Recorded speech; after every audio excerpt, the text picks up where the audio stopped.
A paz do Senhor, meu querido irmão, minha querida irmã, em Cristo Jesus. Gostaria de falar sobre o milagre da ressurreição. E se Cristo não ressuscitou, é vã nossa fé, e ainda permaneceis nos vossos pecados. E ainda mais, os que dormiram em Cristo pereceram. Se a nossa esperança em Cristo se limita apenas a esta vida, somos os mais infelizes de todos os homens. Está em 1 Coríntios 15, 17 e 19. Uma certeza que precisamos sempre ter é que Deus Pai está no controle absoluto de todas as coisas. Houve o tempo certo para Jesus vir a este mundo. É conhecido como a plenitude dos tempos, onde as condições eram as mais favoráveis para a missão que Deus o outorgara. Haviam mais de 300 profecias sobre o nascimento, a vida e morte de Jesus já naqueles dias. E isso nos mostra de forma clara um projeto divino perfeito. Em relação às profecias relacionadas à morte e crucificação de Cristo, os Salmos 22 e Isaías 53 certamente se destacam. Vamos ver uns exemplos aqui. Suas mãos e pés foram transpassados. Está lá Salmos 22, 16. Cães me cercam, uma súcia de malfeitores me rodeia. Transpassaram minhas mãos e os pés. Outra profecia, seus ossos não seriam quebrados, está lá em Salmo 22, 17. Posso contar todos os meus ossos, eles me estão olhando e encarando em mim. Os homens iriam lançar sortes pela roupa do Messias, está lá em Salmos 22, 18, a outra profecia. Repartem entre si as minhas vestes e sobre a minha túnica deitam sortes. Outra profecia, Jesus seria rejeitado, está lá em Isaías 53, 3. Era desprezado e o mais rejeitado entre os homens, homem de dores e que sabe o que é padecer, e como um de quem os homens escondem o rosto, era desprezado e dele não fizemos caso. Outra profecia, que ele ficaria em silêncio em frente dos seus malfeitores. Isaías 53, 7 diz o seguinte: ele foi oprimido e humilhado, mas não abriu a boca, e como cordeiro foi levado ao matadouro, e como ovelha muda perante seus tosqueadores, ele não abriu a boca. Outra profecia é que ele seria morto, de forma a completar a sua obra expiatória pelos pecados. Isaías 53, verso 5, mas ele foi transpassado pelas nossas transgressões e moído pelas nossas iniquidades. O castigo que nos traz a paz estava sobre ele, e pelas suas pisaduras fomos sarados. Outra profecia, morreria ao lado de ladrões, está lá em Isaías 53, verso 12. Por isso eu lhe darei muitos como a sua parte, e com os poderosos repartirá ele o despojo, porquanto derramou a sua alma na morte, foi contado com os transgressores. Contudo, levou sobre si o pecado de muitos, e pelos transgressores intercedeu. Outra profecia é que ele seria sepultado com os ricos, está lá em Isaías 53, verso 9. Designaram-lhe a sepultura com os perversos, mas com o rico esteve na sua morte, posto que nunca fez injustiça, nem dolo algum se achou em sua boca.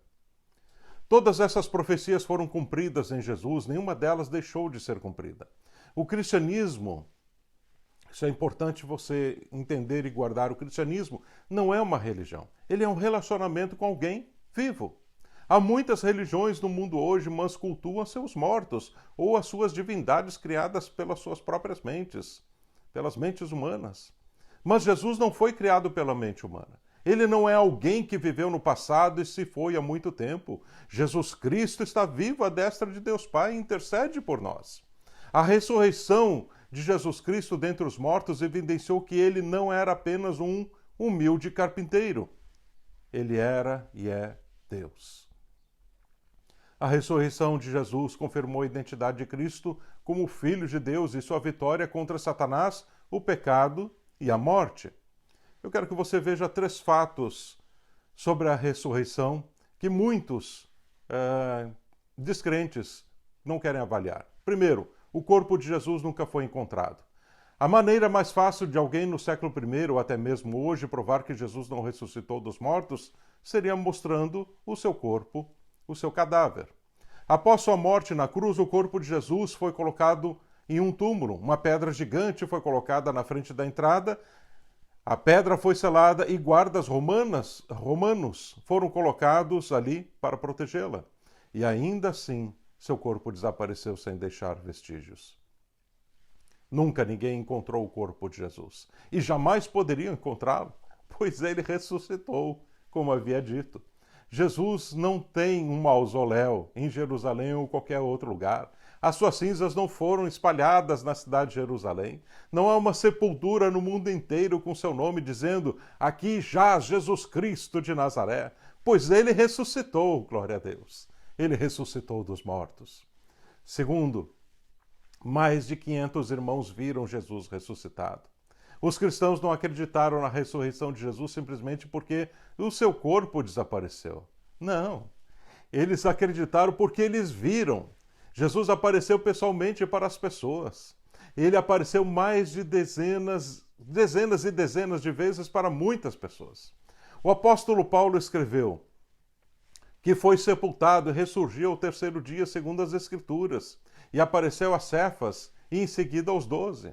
Depois apareceu a mais de 500 irmãos de uma única vez, dos quais a maior parte ainda vive, e alguns já estão mortos. Depois apareceu a Tiago, e em seguida a todos os apóstolos. E por último de todos, apareceu também a mim como a um abortivo. Está lá em 1 Coríntios 15, versos 4 a 8. Os estudiosos acreditam que Paulo escreveu essa carta em algum momento por volta do ano 54, o que explica quando ele diz que a maior parte ainda vive. Em outras palavras, se ele não estivesse falando a verdade, poderia facilmente ser desmentido. Agora vamos ver algumas aparições. Vamos ver cerca de 11 aparições. Primeiro, a Maria Madalena. Jesus lhe disse, Maria. Então, voltando-se para ele, Maria exclamou em aramaico, Rabone, que quer dizer mestre. Jesus disse, não me segure, pois ainda não voltei para o Pai. Vá, porém, a meus irmãos e diga-lhes, estou voltando para o meu Pai e Pai de vocês, para o meu Deus e Deus de vocês. Está lá em João 20, versos 16 e 17. Segundo, para outras mulheres, possivelmente a Maria Madalena, Salomé e Maria, mãe de Tiago. As mulheres saíram depressa do sepulcro, amedrontadas e cheias de alegria, e foram correndo anunciá-lo aos discípulos de Jesus. De repente, Jesus as encontrou e disse, salve! Elas se aproximaram dele, abraçaram-lhe os pés e o adoraram. Então Jesus lhes disse, não tenham medo, vão dizer a meus irmãos que se dirijam para Galiléia, lá eles me verão. Está lá em Mateus 28, versos 8 a 10. Terceiro, 2 discípulos na estrada para Emaús. Naquele mesmo dia, 2 deles estavam indo para um povoado chamado Emaús, a 11 quilômetros de Jerusalém. E no caminho conversavam a respeito de tudo o que havia acontecido. Enquanto conversavam e discutiam, o próprio Jesus se aproximou e começou a caminhar com eles. Está lá em Lucas 24, versos 13 a 43. Quarta aparição para Simeão. O Senhor ressuscitou e apareceu a Simão. Lucas 24, 34. Quinta aparição aos discípulos, sem Tomé. Enquanto falavam sobre isso, o próprio Jesus apresentou-se entre eles e disse, paz seja convosco. Lucas 24, 36. A sexta aparição para os discípulos, e agora com Tomé. Uma semana mais tarde, seus discípulos estavam outra vez ali e Tomé com eles. Apesar de estarem trancadas as portas, Jesus entrou, pôs-se no meio deles e disse, paz seja convosco. E Jesus disse a Tomé, coloque o seu dedo aqui e veja as minhas mãos. Estenda a mão e coloque-a no meu lado. Pare de duvidar e creia. Disse-lhe Tomé, Senhor meu e Deus meu. Então Jesus lhe disse, porque me viu, você creu? Felizes os que não viram e creram. Está lá em João 20, 26 em diante. Aqui temos algo interessante. Jesus podia atravessar paredes com seu corpo glorificado. Logo, quando a pedra foi removida pelo anjo, não era para Jesus poder sair. Ele poderia ter feito isso com facilidade, atravessando a pedra, mas a pedra foi removida para quê? Primeiro, para mostrar que o túmulo foi aberto. Segundo, mostrar que ele estava vazio. Terceiro, permitir a qualquer um poder entrar e conferir o milagre da ressurreição. A sétima aparição 7 discípulos. Depois disso, Jesus apareceu novamente aos seus discípulos à margem do mar de Tiberíades. E foi assim. Estavam juntos Simão, Pedro, Tomé, chamado Dídimo, Natanael de Caná da Galileia, os filhos de Zebedeu e 2 outros discípulos. João 21, verso 1 e 2. Depois da 8ª aparição, para mais de 500 discípulos, como já mencionamos antes. Depois disso, apareceu a mais de 500 irmãos de uma só vez, a maioria dos quais ainda vive, embora alguns já tenham adormecido. 1 Coríntios 15, verso 6. A 9ª aparição, para Tiago e os apóstolos. Depois apareceu a Tiago e então a todos os apóstolos. 1 Coríntios 15, verso 7. A 10ª aparição, antes da ascensão. E levou-os fora até Betânia, e levantando as suas mãos os abençoou. E aconteceu que, abençoando-os, ele se apartou deles e foi elevado ao céu. E adorando eles, tornaram com grande júbilo para Jerusalém. E estavam sempre no templo louvando e bendizendo a Deus. Lucas 24, versos 50 em diante. Terceiro ponto, as testemunhas da ressurreição estavam dispostas a morrer mortes terríveis pelo que sabiam ser a verdade. Alguns dizem que essas pessoas mentiram e roubaram o corpo de Jesus, mas será que arriscariam tudo mesmo? Arriscando inclusive suas vidas por causa de uma mentira? Jamais. Jamais, de forma alguma. Eles sabiam da verdade. Jesus havia ressuscitado e estavam dispostos a sacrificar tudo, incluindo suas vidas por causa desta realidade.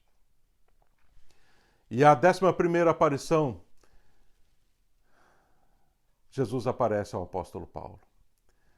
Essa aparição é amplamente documentada no livro de Atos dos Apóstolos, nos capítulos 9, 22 e 26, com vários versos ali. Ainda escrevendo aos Coríntios, o próprio Paulo falou sobre esse momento tão fundamental na oficialização do seu apostolado. Esse aparecimento ocorreu no caminho para Damasco, quando ele estava decidido a seguir, assolando a igreja do Senhor. Meu irmão em Cristo Jesus, deixa eu te dizer uma coisa. Você pode descansar hoje. A morte não pôde vencer a Cristo. A sepultura não pôde detê-lo. O governo romano não pôde impedi-lo. A história registrou. As testemunhas falaram. O milagre aconteceu. O impossível se deu e Jesus ressuscitou. Não é vã a nossa fé. Ele está vivo e um dia estaremos para sempre com ele. Glória a Deus. Os anjos disseram, Lucas 24, verso 5, estando elas possuídas de temor, baixando os olhos para o chão, eles lhes falaram: por que buscais entre os mortos aquele que vive? Ele não está aqui, mas ressuscitou. Lembrai-vos de como vos preveniu estando ainda na Galileia. Diz o verso 6. Jesus ressuscitou, eu o sei. Ele está vivo. Eu já o vi e sei que ele está vivo. Glória seja dada ao nome do Senhor. Você não está sozinho. Nós não servimos a um Deus morto. Servimos a um Deus vivo. Glória seja dada ao nome de Jesus. Que Deus te abençoe. Tenha uma feliz Páscoa.